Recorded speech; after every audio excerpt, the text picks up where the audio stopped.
సంక్రాంతి అంటే ఏమిటి? సంక్రాంతి అనగా నూతన క్రాంతి. సూర్యుడు మకర రాశిలో ప్రవేశించడాన్ని మకర సంక్రమణము అంటారు. అయితే ఈ సంక్రమణాన్నే సంక్రాంతి అంటారు. అయితే మనకు 12 రాశులు ఉన్నాయి. ఆ 12 రాశులలోకి సూర్యుడు ప్రవేశించే క్రమంలో మనకు 12 సంక్రాంతులు వస్తాయి. సూర్య సంక్రమణం జరిగేటప్పుడు సూర్యుడు ఏ రాశిలో ఉంటే ఆ సంక్రాంతి అంటారు. ఇలా ప్రతి మాసం ఒక సంక్రాంతి ఉంటుంది.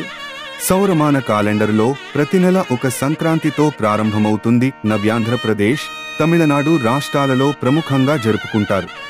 ఈ పండుగను పెద్ద పండుగగా ఆంధ్రులు జరుపుకుంటారు. సంక్రాంతిని 3 రోజుల పాటు ఎంతో ఆనందంగా చేసుకుంటారు. మొదటి రోజు భోగి, రెండవ రోజు మకర సంక్రాంతి, మూడవ రోజు కనుమ. కొన్ని ప్రాంతాలలో 4వ రోజు ముక్కనుమగా జరుపుకుంటారు.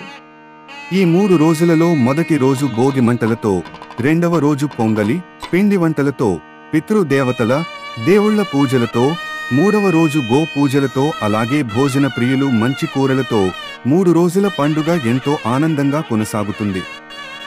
అందరూ పండుగ బాగా జరుపుకోవాలని కోరుకుంటూ మీకు మరియు మీ కుటుంబ సభ్యులకు సంక్రాంతి శుభాకాంక్షలు. మీ అశోక్.